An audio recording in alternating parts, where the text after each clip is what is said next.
it to the entire team. Shock and panic wash over the room. The hijackers are deadly serious. Sam speaks quietly with Hugo, worried they'll be forced to stage another corpse photo, which would mean anyone could be next. They agree they need a plan to take control of the plane and save themselves. Sam slips Hugo's hand into his pocket, and Hugo secretly pulls out a pair of scissors he'd swiped from the first aid kit amid the chaos. Hugo uses the scissors to start freeing his bound hands, and when Stuart walks by, they quickly hide the tool and make it look like Hugo's still restrained while Sam... It's clear Edgar ordered the obstruction to delay any tailing vehicles until the plane lands. He warns that as long as people keep following them, he will start killing passengers. Daniel tries to reason with him, but Edgar slams the line shut.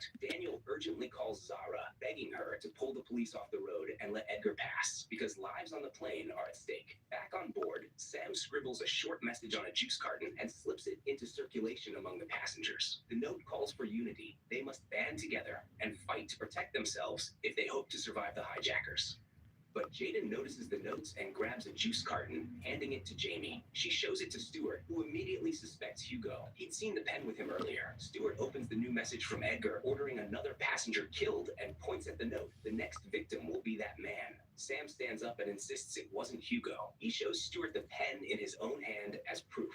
At the counterterrorism office, a fierce argument erupts between Louise and Neil. Louise wants the police to stand down and comply with Edgar's demands to protect the passengers' lives, but Neil insists they must strike. These are dangerous criminals, and they can't just let them escape. When Neil orders the police to raid Edgar's car as it arrives at the airport, they find the vehicle empty. Edgar and John have tricked the police and switched to another car. Back at Sam's house, Kai finds a landline hidden under the bed and tries to use it to call for help, but he's too scared to speak with the armed intruders nearby. He presses the emergency number anyway, and the operator understands there's a threat. On the plane, things spiral out of control. Sam lunges at Stuart and knocks him down, causing the gun to fall. Sam reaches for it, but Stuart stops him. The weapon discharges, and a bullet hits Arthur's leg. Arthur screams in pain. Suddenly, Amanda heads to the lavatory. We see her prepare. She has a gun. When she comes out, she shoots Captain Robin, then storms into the cockpit and locks the door behind her. Amanda sits in the captain's seat and begins working the controls. It's clear she knows what she's doing and is a skilled pilot. Sam asks Stuart whether Amanda is one of them. Stuart swears he's never seen her before. The passengers manage to unite and overpower several members of the gang. They tie them up and seize their weapons. Sam grabs Stuart's pistol and tries to calm everyone down. When they check the gun Sam took, they find it's the only one loaded with live rounds, which means there's a far bigger problem now, and they need a plan fast. Sam asks Jamie to go into the cockpit and talk to Amanda to let her know the passengers have taken back control of the cabin. Jamie refuses. She says Amanda is clearly following a backup plan, and they don't know her or what she intends to do. Anna goes to fetch her bag, and the others learn she has a little girl. Sam decides to use the child as leverage and tries to pressure Amanda through Anna's daughter, but Amanda suddenly severs the phone line. The passengers then notice the aircraft has changed course. Alice alerts the counterterrorism unit. Kingdom has altered its route. Daniel calls Marcia to check on her and Kai. She tells him Kai went to his father's house. Daniel jumps in his car and races off. He knows Kai could be in danger. At Sam's house, emergency police arrive and ring the bell. One of the gunmen opens the door and pretends to be a cleaner. The officer believes him and leaves, thinking it was a false alarm. Meanwhile, the second gunman spots Kai and points a gun at him. Back in the sky, the passengers see fighter jets circling the aircraft, jets that were ordered to surround them by Neil. He coldly tells Louise that killing 200 people on the plane now would be better than letting the aircraft crash or explode over London and killing many more. Louise replies that this isn't her decision. The Prime Minister must decide. All the passengers demand their phones back and ask Stuart where he hid them. He refuses because the moment they contact the outside world and reveal that a rogue pilot is now in control, the military will shoot the plane down. Anna spots the bag with the collected phones, and they soon notice one of them ringing. Sam answers. It's Alice from air traffic control. They manage to reach a number belonging to one of the passengers. She asks to speak with the captain, but Sam lies and says the pilot is injured and unable to respond. That Anna, the first officer, is the one flying the plane. He doesn't want Alice to know someone unknown has taken the cockpit. Alice pushes back. She doesn't believe him and demands the truth if she's going to help them. Sam finally admits a woman named Amanda has seized control, shot Captain Robin, and locked herself inside. Meanwhile, Neil is pushing hard for missile authorization. Louise refuses, telling him she will not be part of murdering innocent British citizens. Neil argues it's not murder, it's protecting the country from a catastrophic attack. Louise calls the Prime Minister and pleads with her to call off the strike, saying she'll accept all the consequences, but they cannot shoot down their own people. The Prime Minister agrees and orders the fighter jets to stand down. The warplanes peel away from the Kingdom aircraft. Elsewhere, Edgar and John sit with a third man. Edgar watches Kingdom Airlines stock price plummet on his phone, almost enjoying it. Suddenly, John walks up to the third man with them and says the plan has changed. Without hesitation, he kills Edgar. Then he and John drive off together in a different car. Meanwhile, Daniel calls Kai on his phone, but one of the gunmen forces Kai to answer and pretend everything is fine. Kai tries to signal that he needs help by telling Daniel not to come and that he's going back home, and Daniel immediately understands that something is wrong. He contacts Zara and requests police backup at Sam's house. Daniel arrives with the police just in time and rescues Kai. The gunmen are arrested. Back on the plane, the passengers find Amanda's phone. There's a picture of her daughter, Woody, on it. Sam tries to use the phone's camera to talk to Amanda and appeal to her through her child. The passengers start trying to break into the cockpit, and Amanda calls her phone. Sam answers. Amanda reveals she has no choice. Her daughter is being held hostage, and if Amanda doesn't follow orders, her little girl will be killed. She explains she is waiting for a message confirming the deal has gone through. Then she will land the plane. But if no message comes, she will crash the aircraft into central London. Sam tells her steward admitted something terrifying. The criminals plan to kill her daughter either way. They can't risk leaving a witness alive. Amanda breaks down. The truth hits her hard, and she decides to trust Sam.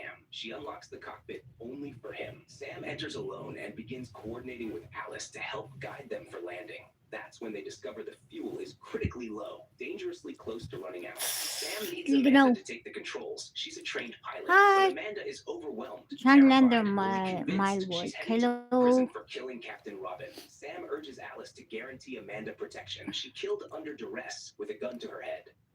Neil joins the call. He has been listening the entire time and reassures Amanda that she will not be prosecuted. That promise finally gives her enough courage to help. She begins the landing procedure, but suddenly the aircraft loses all power. Total blackout. Alice urgently instructs Amanda to activate the auxiliary power unit. The plane sharply dives. Passengers scream as terror fills the cabin. It feels like the end. In the chaos, Sam asks Alice to send Hello, Marsha a guys. message. Tell her she was Anthony! taking the flight. The aircraft drops lower Hello, and lower Anthony. until it violently crashes onto the Napaalam mo runway. to? Part of the fuselage Pati breaks dito, apart. inaano mo Emergency ako? vehicles rush in from every direction. Firefighters and medics swarm the wreckage, helping passengers escape the damaged plane. Amanda hugs Hello, Sam, thanking him Anton. for saving her and saving everyone. Police take the surviving hijackers into custody. Why you know my Adrenaline, the YouTube? passengers step off the I plane didn't know. I and didn't leave their remember you know lives. my As Sam YouTube. leaves, he suddenly remembers something and heads back into the aircraft. What The are you steward doing slips at you at inside home? and locks the doors behind them, armed and furious. He threatens Sam with the gun. Sam hides, waits for the right moment, then attacks, overpowering Stewart. The police storm the aircraft and arrest him. Sam Wala, I with his forgot. I calm forgot mind, you know my negotiating YouTube. skills, and sheer bravery Seriously, I saved the forgot. entire I forgot. plane and every soul on board. Because it's been a long time that I'm not using my YouTube. I think 3 years now. I don't even know how to make a live on YouTube. But I just get bored. I get home. It's rainy again. Did you go out today? But his best friend sitting next to him took off his headphones and urged him to help the girl. Left with no choice, the young man went to the cabin to assess the patient's condition. I will gonna be always live in YouTube now because I have to do it. I have to update my YouTube or they will not. I'm not gonna be monetized. Before I always live in my YouTube, I guess. Than TikTok. Say hi. Anthony, say hi to my dog. It turned out that his first love Say hi. was a materialistic Hi. woman. To live a life of Hi. wealth and luxury, she had no qualms about marrying an old man who had a daughter the same age as her. The reason the man felt such deep sorrow and despair was because he had once I get taken bored the in blame TikTok, for his first so. love's crime and served 5 years in But prison. I will, His sincerity and maybe next sacrifice week were I repaid will with start betrayal. Years using ago, one TikTok, late but night, Maru I think received a I will desperate get call to use my With his YouTube girlfriend, more. without hesitation, he left his younger sister, who was burning with a high fever, and rushed to the I need to location she update my mentioned. my Upon YouTube. arriving, he discovered that his girlfriend, It's Jihee, because had it's been long time accidentally I killed someone didn't being a go doctor. live, Maru and some of immediately my realized friends that the they victim had been asking me struck why on the I'm head not with a live hard anymore. object and had died from excessive blood loss. Maru urged Jihee to turn herself in, but she refused. Ah, he's She a was big, willing he's to a end her own Labrador. life with a broken glass shard rather than So sacrifice big. her career as a Wait, I television will see reporter. if he Not will wanting the stand up. woman he Go loved to stand up. suffer, Maru kissed Stand Jihee up. deeply, then made the Go ultimate up. sacrifice. He abandoned his Go bright go future, giving up up. his talent and the promising career of a doctor to take the blame for her crime. Jihee was deeply moved, yet she still fled when Wait, he's someone a else was big willing dog. to take the Wait, fall for her. I will She went show to you. meet an older man, handed him a See?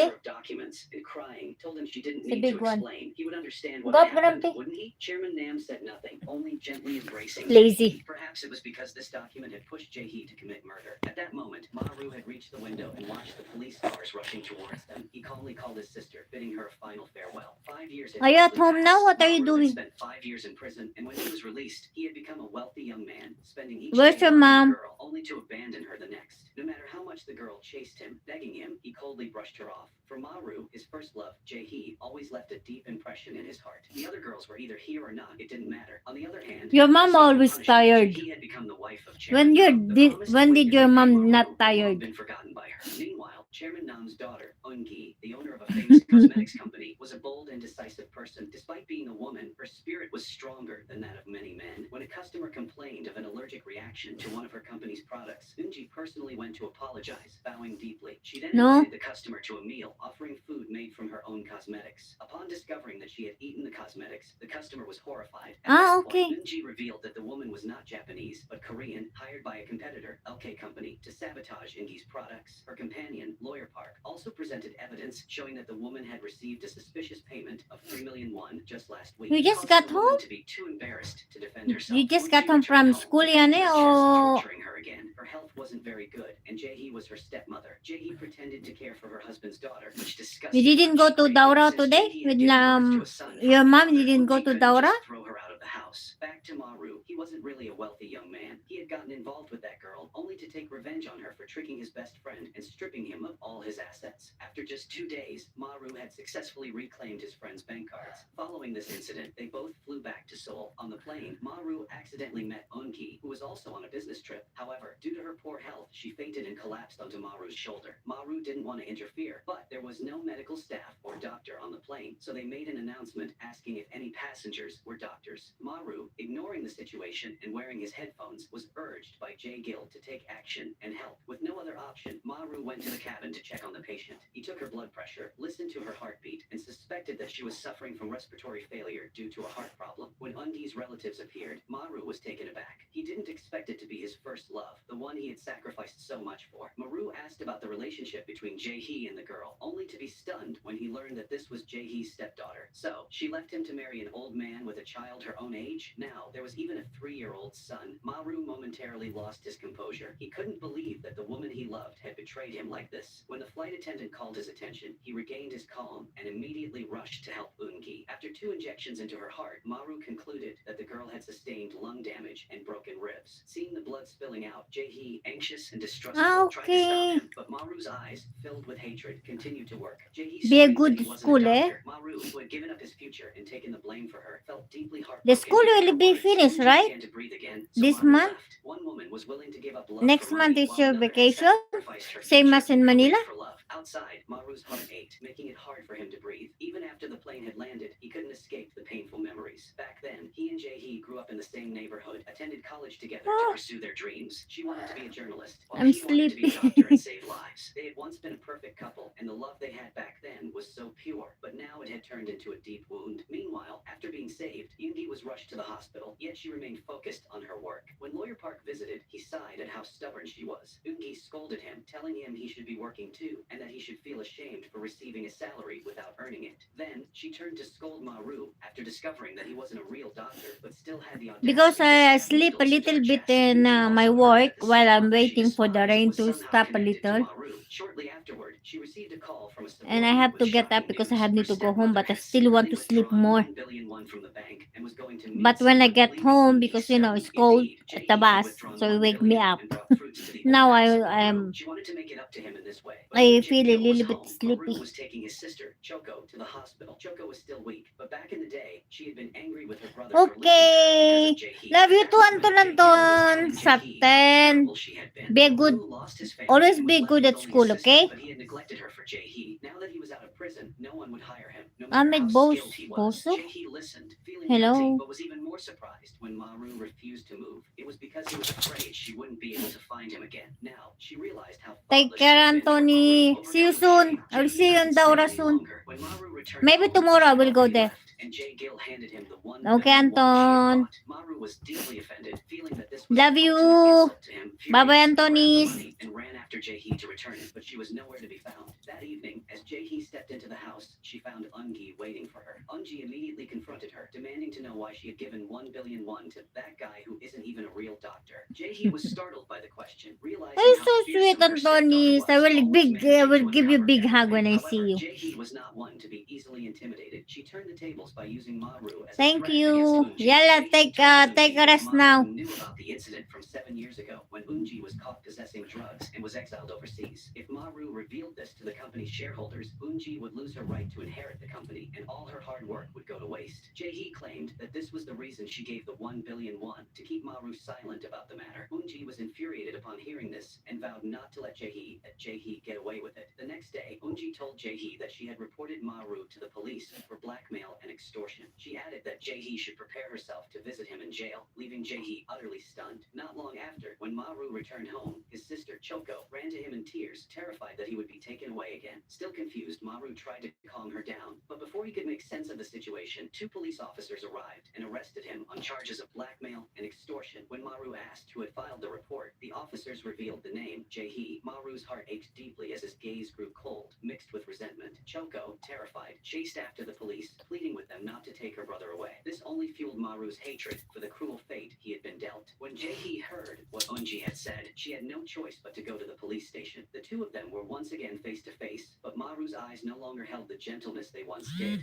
Police began questioning if the man had threatened to extort $1 billion from her. Maru stared at Jae-hee, but with the family lawyer present, Jae-hee dared not speak. The police pressed her, and the lawyer applied more pressure. If the truth came out about their past relationship and Jae-hee lied, her luxurious life would vanish. So, once again, she chose to cruelly accuse Maru of blackmail. As Maru listened to her words, his face remained expressionless. Inside, his emotions were in turmoil, for deep down, he still loved her. The police grew frustrated, banging their fists on the table as the two stared at each other. They told Maru that if he didn't speak up, they would assume his guilt. Yet, Maru remained silent. The interrogation ended, and as Jae-hee returned home, the maid handed her a letter that had been slipped into the mailbox. Inside was $1 billion, the money Maru had returned. Meanwhile, Eungi, though no one dared to anger her, still couldn't defeat her father. She wanted to promote employees who had dedicated 10 years to the company into permanent positions. However, Chairman Nam shouted at her in anger. He feared that in the future, Ay, people would try to grumpy. apply for permanent positions. His Lay money your wasn't tie easy there to down. take. In his anger, he threw Hila, go something, and down. the shards of it cut Eungi's face. Go He down. told her that to become the heir, one had to be cruel and ruthless. This Down. was the lesson Eunji had learned from her father. She had to endure everything, bide her time, and once she had power, she would drive Jae-hee, who dared to take her mother's place, out of the house. Back to Maru, because he refused to admit to the crime, and the victim's family hadn't filed a complaint. He was released soon after. However, Maru couldn't find any joy. He walked home sadly and found that his sister was gone. The neighbors told him that Choco had run out in the rain the previous day to find him and had caught a fever, now in the hospital. Maru rushed to the hospital. Seeing his sister lying weakly on the hospital bed, he blamed himself. He had abandoned his family, yet had gone to help an ungrateful person. This feeling of frustration made the corners of Maru's eyes fill with bloodshot veins. He drove his off-road vehicle to release the pent-up negative energy, but unexpectedly, he ran into Eunji, who had just been disrespected by her father, out racing. The two of them began racing to see who was faster. However, things took a turn when Eunji's car suddenly had brake failure. She couldn't stop it and drove straight into a cliff.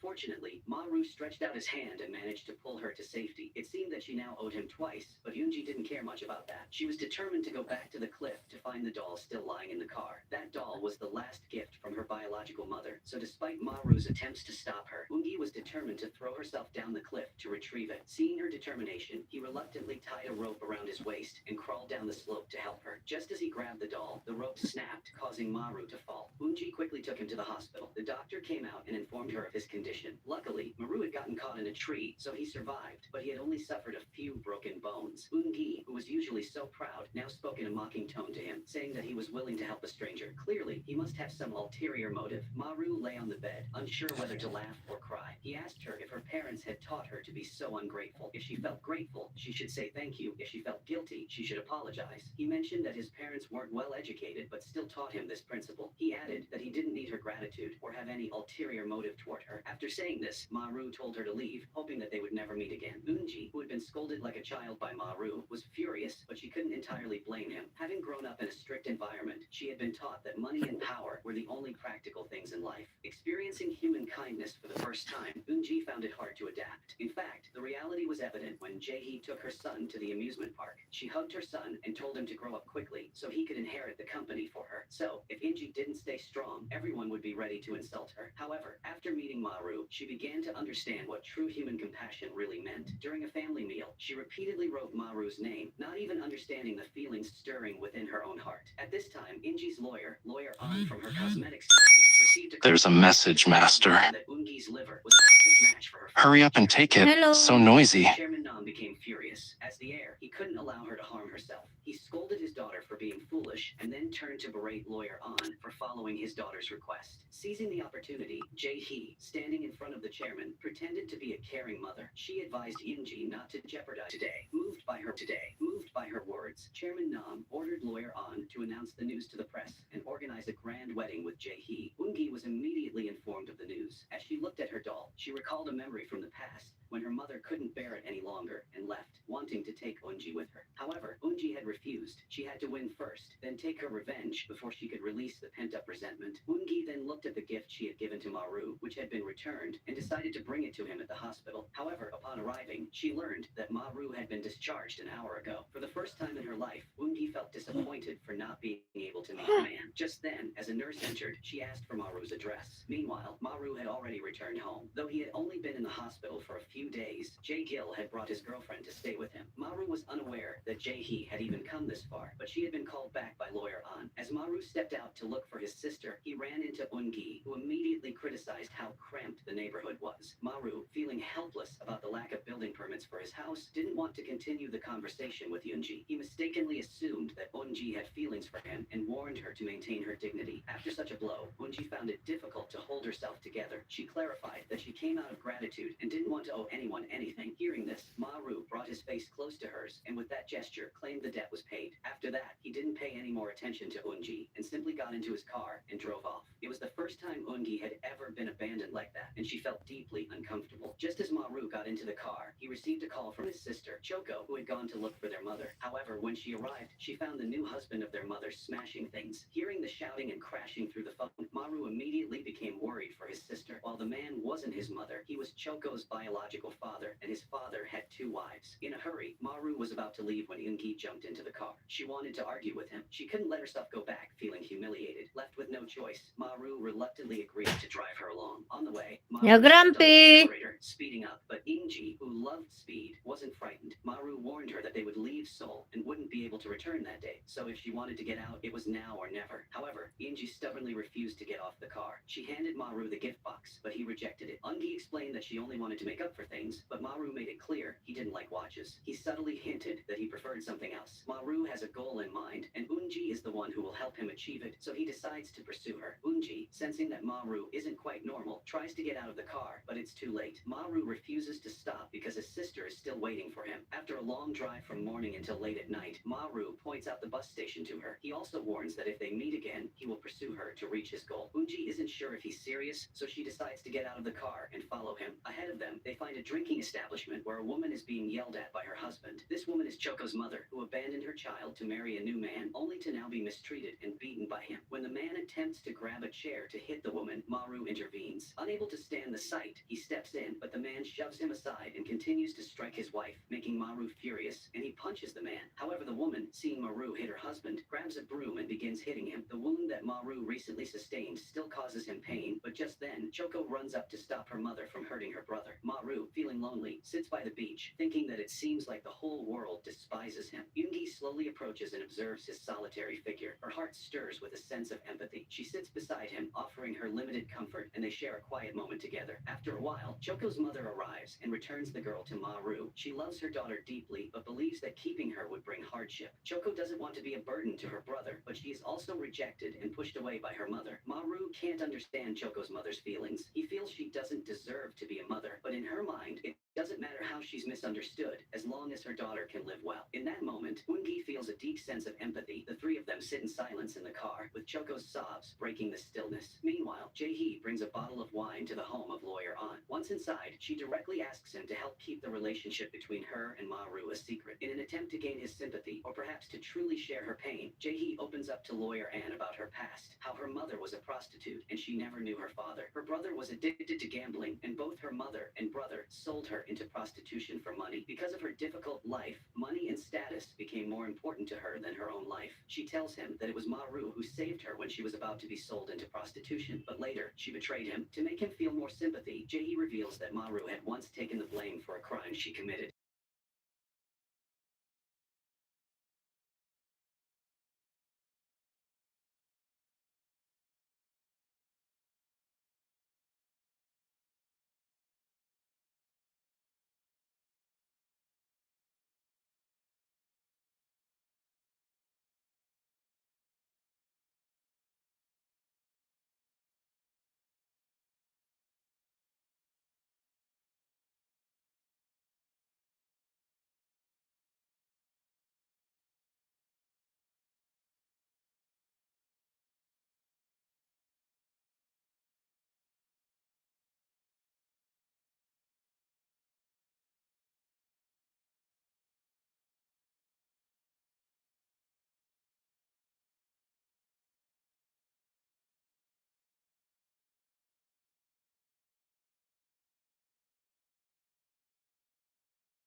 Efran, hello. Arif, Tabet, hello. Sorry.